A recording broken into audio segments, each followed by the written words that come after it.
They don't want peace, they don't want clarity. They want chaos, and they want you to deliver it. You've been there. You try to stay calm, to reason, to be the bigger person, but somehow you always end up being the one who snaps. You shout, you explain, you defend yourself, and they just sit there, calm, composed, satisfied, because that was the plan. They lit the match. You burned the bridge. Narcissists don't argue to resolve. They provoke to control. They twist words, bait emotions, and push limits. Not because they're looking for truth, but because your reaction is their fuel. And the harder you try to prove your innocence, the more guilty and unstable you look. But there's one thing they can't handle. One thing that turns their entire strategy to dust. When you stop playing. Silence. Distance. No more reactions. That's when they lose it. Not because you hurt them, but because you stopped feeding them. You starved their ego. You walked away from the stage. And suddenly, they have no audience, no script, no power. This isn't weakness. This is discipline. Stoic discipline. Stoicism teaches one brutal truth. Not everything deserves your energy. You don't owe anyone your rage. You don't owe anyone your explanation. Sometimes, the most powerful move is to do nothing at all and let their chaos collapse without you in it. What you'll learn in this video isn't theory. It's survival. It's strategy. It's the mindset that makes you impossible to manipulate and absolutely unshakable. If you're ready to stop reacting and start leading, subscribe to Victory Stoic now. Like this video if you're done giving away your peace for free. Share it with someone still stuck in the cycle. And in the comments, leave your mark. Write, "I don't play their game," or tell your story. We read every word. Now let's break the pattern, for good. Number 1. Narcissists don't want a conversation. They want a reaction. A narcissist isn't looking to connect. They're looking to provoke. They don't engage to understand. They engage to dominate. The moment you try to explain yourself, defend your point of view, or clarify your intention, you've stepped into their trap, and you probably didn't even realize it. Narcissists aren't interested in truth. They're interested in leverage. Psychologists have long identified a pattern in narcissistic behavior called reactive abuse. It's when the narcissist pushes, needles, and provokes someone repeatedly until that person finally explodes. And then, the narcissist points and says, "See, you're the problem, you're unstable." The trap works because it flips the roles. The abuser becomes the victim becomes the one apologizing. In 2006, the Journal of Emotional Abuse published findings showing that narcissists use emotional baiting as a calculated tactic to disarm others and maintain dominance. These tactics are often so subtle: sarcastic remarks, backhanded compliments, silent treatments followed by sudden confrontations, that by the time you react, you look like the aggressor. Their goal isn't resolution, it's spectacle. They want you to lose control so they can stay in control. There's an old quote from the Stoic philosopher Epictetus that isn't as widely known as his usual sayings, but cuts deeper than most. Who is your master? He who controls what angers you. That's the reality. When someone can pull a few strings and make you erupt, they own you, at least for that moment. Narcissists know this. They count on it. Every jab, every smirk, every condescending "I was just joking" is crafted to get inside your head and pull the pin on your emotional grenade. Let's bring it home with a real-world example. Tom is a 42-year-old manager in Chicago. Divorced, 2 kids. His ex-wife, let's call her Dana, has a sharp tongue and knows exactly how to push his buttons. She criticizes how he dresses the kids, questions every parenting decision he makes, and once accused him of being emotionally unstable in front of their son after he raised his voice. Tom knows he's not crazy. He's a solid father. But every time he tries to set the record straight, it somehow spirals. He ends up yelling, she ends up calm, the kid looks scared, and Tom feels like he's the one who failed. That's not a failed man. That's a man stuck in a rigged game. So what changed? Tom started doing something radical. Nothing. When Dana made jabs, he didn't defend. When she insulted, he didn't counter. When she tried to bait him into another emotional showdown, he simply said, "Noted," and moved on. The first few weeks, she pushed harder, because narcissists escalate when they lose control. But Tom stayed neutral, unshaken, emotionally distant, and slowly, the attacks started to lose their power. He didn't win by shouting louder. He won by refusing to step on stage. Stoicism teaches this with brutal clarity. You don't control others, you only control your response.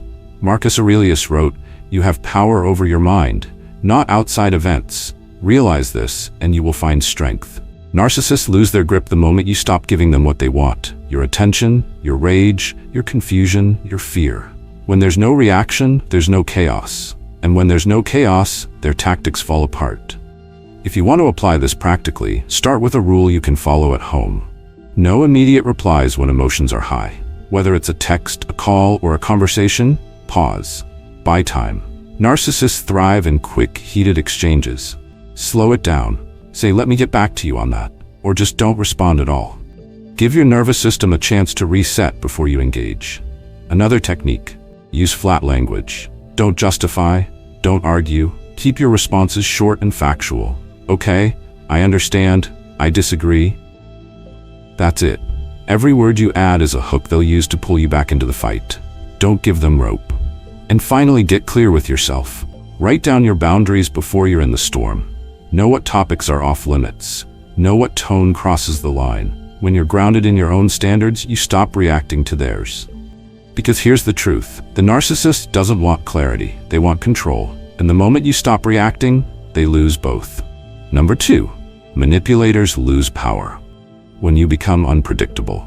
Predictability is the playground of manipulators. It's how they map your emotions, test your limits, and exploit your patterns. The more predictable your reactions, the easier you are to control. They prod, you flinch. They insult, you defend. They ghost, you chase. Every move you make becomes a cue they rely on to keep you dancing to their rhythm. But when you break the pattern, when you go silent, still, and emotionally unreadable, they panic, because suddenly they have no script. In psychological terms, this is called behavioral conditioning. The manipulator operates like a behavioral trainer, using negative reinforcement, reward withholding, and emotional bait to condition how you respond. They know which words trigger you. They know when to play victim and when to go cold. It's not random, it's engineered. A 2018 study in the Journal of Interpersonal Violence found that emotionally manipulative individuals rely heavily on pattern recognition in interpersonal dynamics. They track how long it takes someone to react, what tone causes a response, what silence does to them, and they adjust accordingly. This is not instinct, it's strategy. What breaks the strategy is not confrontation, it's unpredictability. The refusal to be read, to be baited, to be pushed into the same reaction they're counting on. There's a chilling quote from the lesser-known Roman Stoic Musonius Rufus: "He who cannot be read cannot be ruled." Let that sink in. When someone can't map your mind, they can't control your life. They're not confused because you're being irrational. They're scared because you're not being familiar. And that unfamiliarity threatens the structure they've built around you. Consider the story of Kyle. He's a 38-year-old firefighter in Arizona. Calm guy, keeps to himself.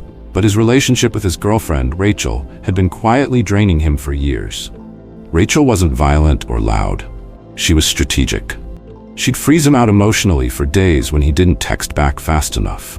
She'd flirt with other men and then laugh when Kyle got upset. When he called her out, she'd cry, spin the story, and accuse him of being controlling. It was always just enough emotional distortion to keep him confused and coming back to explain himself. But one week, something in Kyle broke. Or maybe it woke up. He stopped reacting. When she disappeared for hours, he didn't text. When she made a scene in public, he didn't raise his voice. When she tried to provoke him with jealousy, he didn't bite. His silence wasn't passive, it was deliberate. It was the silence of someone who had nothing left to lose and nothing left to prove. Rachel didn't take it well. She became louder, meaner, more desperate to force a reaction. But Kyle gave her none. Within 3 weeks, she ended it. Furious, confused, and defeated. But Kyle didn't feel heartbroken. He felt free. This is the power of becoming unreadable. Not by playing games, but by ending yours. By reclaiming your own emotional frequency instead of letting it be tuned by someone else's hand. Marcus Aurelius once wrote, "Be like the rock that the waves keep crashing over. It stands unmoved, and the raging of the sea falls still around it."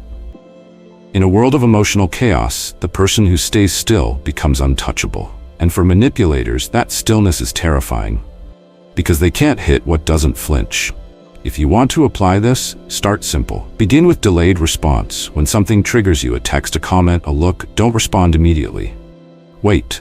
Let the emotion rise and fall. Give yourself time to observe your own instinct. Then act, not from habit but from clarity. Next, train yourself to say less. Every over-explained thought, every rushed defense, every nervous justification is data to a manipulator. Keep it brief. Not cold, just firm. I disagree. I'll get back to you. That's not acceptable. Minimal words, maximum weight, and finally, master the art of breaking your own pattern. If you're always the fixer, stop fixing. If you're always the one who texts first, don't. If you always react with emotion, go still. Not to punish, but to protect your peace. Because here's what they won't tell you. Manipulators don't fear confrontation. They thrive on it. What they fear is silence, stillness, neutrality. What they fear is a person who sees the game and chooses not to play. And when you become that person, their power ends. Number 3, their ego collapses. When there's no one left to provoke, narcissists are addicts, and their drug is attention. Not love, not connection, not even admiration. Pure, undivided, reactive attention. They don't need you to agree with them. They just need you to respond to them. Because every reaction, even your anger or pain, confirms one thing. They still matter. Take that away, and you strip them bare. When you stop reacting, you're not just ignoring them, you're erasing them. You're turning off the spotlight. You're removing the mirror they use to define themselves. And for someone whose entire sense of identity is built on external validation, that silence is unbearable. It's not indifference to them, it's annihilation. This collapse is rooted in psychological reality. The narcissistic ego is not inflated by self-worth. It's held together by performance. Dr. Craig Malkin, a clinical psychologist and author of Rethinking Narcissism, explains that narcissists use what he calls echoism, a dynamic where they provoke others into reflecting their emotional intensity back at them. The more visible the reaction, the more real they feel. But when the echo goes silent, the illusion shatters. And that silence doesn't just bruise them, it threatens their very existence. Seneca once warned, "A great man is he who can be calm in the face of insult." But the inverse is also true. A fragile man is he who cannot exist without provoking. The narcissist cannot stand stillness. They need noise, especially emotional noise, to feel alive. When the world stops responding, they don't know who they are anymore. This plays out in thousands of everyday situations. Let's look at Daryl, a 50-year-old construction foreman in Ohio. He worked under a project manager who was textbook narcissistic. Loud in meetings, dismissive in private, passive-aggressive through emails, constantly undermining others to assert dominance. Most people on the team played along, faked respect, or tried to avoid confrontation. Daryl didn't. He was polite, competent, and completely unaffected. When insulted, he didn't defend. When cornered, he simply stated facts. No emotion, no reaction, nothing for the narcissist to latch onto. The result, the manager spiraled. His criticisms became more personal, his tone more erratic. He pushed harder for a reaction, but Daryl gave him nothing. Eventually, the man started targeting others, then finally collapsed under his own dysfunction, exposed for his instability. Not because anyone fought him, but because one person refused to play his game. That's the collapse. When a narcissist can't provoke, they lose the sense of control. And without control, they lose identity. Marcus Aurelius wrote, "The soul becomes dyed with the color of its thoughts." The narcissist's soul is colored only by reflection. If no one's holding up the mirror, it fades. If you want to reclaim your space from this dynamic, do this. Stop narrating your silence. Don't tell them you're done. Don't declare war. Don't send the final message. Just vanish. Physically, emotionally, mentally. You owe them no performance. You owe yourself peace. And yes, they will react. Narcissists respond to silence like drowning people flailing for air. First, they'll bait, then guilt trip, then rage, then smear. Then when none of it works, they break. Not visibly, not dramatically, quietly, inwardly. Where it hurts most, your job, stay gone. Because here's the final blow. A narcissist without an audience isn't just powerless, they're invisible. And to someone who spent their life feeding on reaction, that's worse than being hated. It's being forgotten.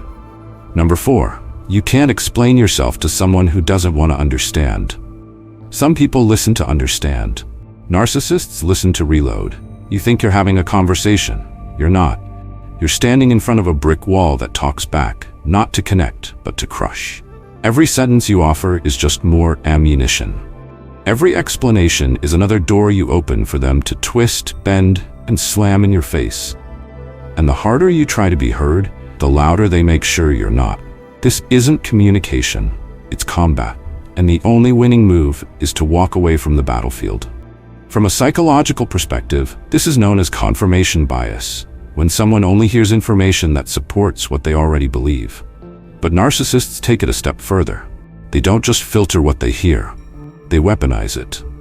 According to Dr. Eleanor Greenberg, a leading psychologist specializing in narcissistic personality disorder, narcissists often use what's called selective listening to dominate conversation. They ignore nuance, distort intent, and turn your words against you, because deep down, they're not looking for truth. They're looking for control. There's a brutal line from Epictetus that captures this dynamic with precision. It is impossible to teach a man what he thinks he already knows. Now imagine trying to explain yourself to someone who not only thinks they already know you, but resents anything that threatens that illusion. That's the trap. You're not trying to clarify reality. You're arguing with a version of you that they've already created in their head, and no amount of truth will change it because they don't want it to. Let's talk about Jeremy, 46, a former Marine now working in logistics in Denver. His father-in-law, Alan, is the classic covert narcissist. Calm voice, sharp tongue, endless judgment masked as concern. For years, Jeremy tried to win him over. Every holiday, he stayed polite. Every insult, he let slide. But every time he tried to open a real dialogue, to explain who he was, where he came from, what he believed, Alan responded with condescension. "You always think you know everything," he'd say, or "You're too sensitive." When Jeremy got frustrated, Alan would smirk and say, "See? There it is again." That's when it hit him. Alan never wanted to understand. He wanted to win. And every attempt Jeremy made to explain was just more material for Alan to spin the story in his favor. So Jeremy stopped explaining. He stopped justifying. He stopped trying. And in that silence, he found power. Because silence isn't weakness. It's the decision to stop bleeding for someone who enjoys watching you hurt. There's an old rule in Stoicism. What requires no defense gains its strength in stillness. You don't owe anyone a PowerPoint on your character. You don't have to convince someone who's already committed to misunderstanding you. That's not communication. It's self-abandonment dressed as diplomacy. And it ends with exhaustion every time. When someone doesn't want to hear you, your voice isn't the problem. Their wall is. And that wall wasn't built by logic. It was built by ego, by entitlement, by the fear that if they actually listen to you, they might have to change. So stop trying to break through it. Step back. Let them talk to the empty room. If you want to break the cycle, apply this rule: no second explanations. Say your truth once, calmly, clearly, and without performance. If it's twisted, dismissed, or ignored, you're done. Not out of anger, but out of respect. For your own time, your own energy, your own peace. Also, practice the closed-door mindset. Imagine the person's mind as a locked room. No matter how loud you knock, they're not opening. So stop knocking. Build your own room. Fill it with people who knock to come in, not shout through the wall. And here's a practical exercise. When someone tries to bait you into explaining yourself again, respond with this line: "You've already heard where I stand. If you didn't listen the first time, I don't think saying it again will help." Then say nothing more. Silence is not the absence of communication. It's the end of unnecessary communication. Because here's the truth. Not every conversation is worth having. Not every person deserves access to your mind. And not every attack needs a defense, especially when the outcome is already rigged. So the next time someone accuses you, twists your words, mocks your clarity, don't explain. Don't engage. Just remember, when someone stops listening, you start choosing silence. That's not defeat, that's dignity. Number 5, don't try to defeat a narcissist, just cut contact. You don't fix a black hole, you stay the hell away from it. The truth is harsh, but clean. Narcissists are not looking to grow. They're not trying to change. They don't want resolution. They want attention. They want access to your mind, your time, your emotions. And as long as you believe you can win against them, by out-arguing, out-enduring, or out-maneuvering, you're still trapped in their game. Trying to defeat a narcissist is like trying to argue with fire. Even if you win, you get burned. This truth is backed by clinical psychology. Dr. Ramani Durvasula, a leading expert on narcissistic personality disorder, has explained that the greatest mistake people make with narcissists is trying to make them see. The narcissist doesn't care about seeing your point. Their entire operating system is designed around deflection, projection, and domination. Their emotional world isn't built on mutual growth, it's built on extraction. They don't evolve, they escalate. Stoic philosophy saw this centuries ago. Seneca wrote, "He who tries to correct the wicked harms the good." The more you pour your time and spirit into trying to fix what cannot be fixed, the more you bleed out. And for what?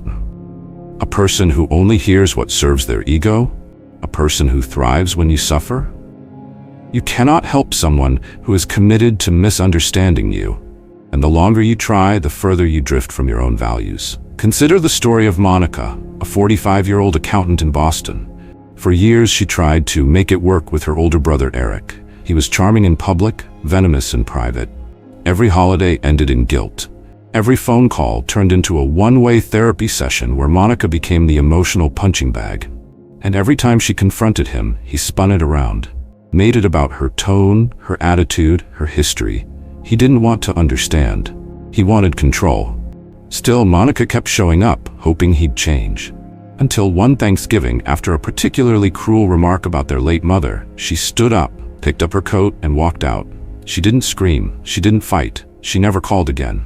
At first, Eric bombarded her with messages, angry ones, sweet ones, guilt-ridden ones. When none got a response, the silence grew. Then came the smear campaign, texts to family about how Monica had lost it. But Monica didn't defend herself. She stayed silent. Why? Because she finally understood. Winning doesn't mean staying and fighting. Winning means walking away with your peace intact. Narcissists don't suffer because you yelled at them. They suffer when you disappear. Aurelius once said, "The best revenge is to be unlike him who performed the injustice." In this context, the best revenge is not becoming cold, bitter, or obsessed with proving your truth. The best revenge is to remove yourself so completely that they can't reach you, affect you, or matter anymore. So how do you do it? Step 1. Go no contact. No justifying it. No warning. No dramatic farewell. Silence. Block their number. Remove them from your digital spaces. Do it in one motion. Narcissists are experts at using your good intentions against you. Every message you send gives them a thread to pull. Cut the thread. Step 2. Resist the guilt. They will guilt trip you. They will accuse you of being cruel, heartless, fake. That's their final attempt to regain control. Don't respond. Don't explain. You don't need their approval to protect your sanity. Step 3. Prepare for the smear. They will attack your image. Let them. People who know your character won't believe it. People who believe it never really knew you. Either way, you stay quiet. You stay focused. Cutting contact isn't an act of cruelty. It's an act of survival. And for the Stoic, it's the highest expression of self-control. You don't act from rage, you act from clarity. You leave, not to punish them, but to save yourself. Because you finally get it. Narcissists don't heal, they hunt. And the only way to stop being the target is to step off the battlefield, for good. Number 6, not reacting isn't weakness. It's selective strength. Silence is misunderstood. In a world that worships instant replies, viral outrage, and public rebuttals, staying quiet is often mistaken for fear, avoidance, or weakness. But the truth is this: not reacting isn't surrender, it's strategy. It's not avoidance, it's precision. The difference between immaturity and wisdom is knowing what deserves your energy and what doesn't. Narcissists, manipulators, emotional bullies, they want you to believe that your silence means you're losing. That if you don't defend yourself, you've somehow accepted guilt. That if you walk away, you're giving up. But this isn't about giving up. This is about not giving in. There's a line from Epictetus rarely quoted but razor sharp.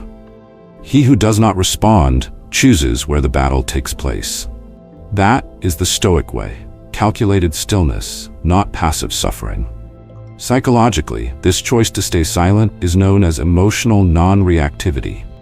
A deliberate refusal to engage in reactive behavior that does not serve long-term well-being. Studies from the American Psychological Association have shown that individuals with higher emotional regulation skills tend to experience greater mental resilience, lower rates of depression, and significantly healthier relationships. Why? Because they don't get pulled into every storm. They let the noise pass, then act from a place of grounded clarity. But here's the catch. This kind of silence only comes from experience, from pain, from patterns repeated so many times that you begin to see the trap before you step into it. Take Angela, 41, a high school teacher in North Carolina. Her sister, Claire, has always been the dramatic one. Constant arguments, emotional guilt trips, last-minute crises, and endless monologues about how everyone owes her more attention. Angela used to try. She used to answer every call, calm every storm, play the role of emotional caretaker. But it never helped. The drama kept returning, louder, more draining. Until one day, Claire accused her of being selfish for not canceling a weekend trip to help her with a minor problem. That's when Angela didn't argue. She didn't explain. She simply said, "I hope it works out," and hung up. That was the turning point. Angela had realized that not reacting wasn't coldness, it was a boundary. It was the line between being available and being consumed, and she wasn't going to cross it anymore. This kind of inner boundary is not avoidance. It's not detachment. It's not detachment. It's maturity. It knows my peace is more valuable than winning this argument. Modern Stoic thinkers refer to this as selective engagement, the discipline of choosing where to place your emotional investment. Marcus Aurelius wrote, "You always own the option of having no opinion. There is never a need to disturb your peace." Read that again. No opinion, no defense. No debate. Not because you don't care, but because you've realized some things simply aren't worth caring about. If you want to train this in yourself, start by creating a reaction filter. Before responding to a comment, message, or confrontation, ask 1. Will this matter in a year? 2. Am I about to defend myself or prove something? 3. Is this discussion going to change their behavior or just exhaust mine? If the answer is no, don't engage. Not everything requires closure. Not everything deserves a comeback. You can also practice what therapists call the gray rock method. It's simple. You become emotionally uninteresting. No highs, no lows. Just calm, neutral, minimal. Not robotic, but solid. When someone pokes you for a rise, you stay steady. You respond, if needed, with facts, not feelings. You don't try to fix their view of you. You just live yours. And perhaps most importantly, you give yourself permission to stop explaining. Grown adults don't chase after approval. They don't over-apologize. They don't spend hours rewriting messages to be just right. They know that explaining everything to someone who refuses to listen is like pouring water into a cracked cup. It will never hold. This is the quiet power of choosing your battles, of knowing the cost of every emotional response and deciding what's worth paying for. Not because you're afraid to fight, but because you no longer feel the need to. And that scares manipulators more than rage ever could. Because when you stop reacting, they stop mattering. They lose their grip, and you get your life back, one silent refusal at a time. Conclusion. They wanted your fire. You gave them silence. That's how they lost. There comes a point where arguing feels like explaining the sun to someone who insists it doesn't shine. A point where your patience becomes a stage for their performance. A point where you realize this is not a conversation. It's a trap, and your reaction is the prize. That's when the strong don't roar. They walk away. Life is too short and your energy too sacred to be spent on empty battles with people committed to misunderstanding you. The experienced don't aim to win petty wars, they aim to protect their peace. And the ultimate act of power is not domination, it's refusal.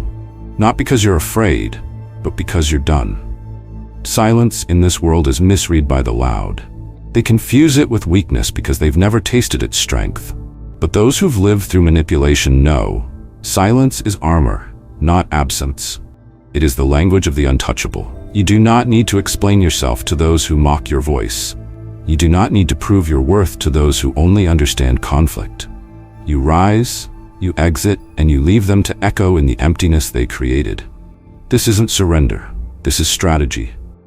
The most calculated one of all, conserve your fire for what deserves to burn. If you found truth in this message, subscribe to Victory Stoic, where we don't chase noise, we build strength. Like this video if you're done being baited. Share it with someone who needs a reminder that walking away isn't weakness, it's wisdom. And drop a comment below. Tell us your story, or just write this: I owe no one my peace. Let that be your line in the sand. Your reminder, your new default setting. Thank you for watching, for listening, and most of all, for choosing stillness over struggle. Stay sharp, stay grounded, stay sovereign.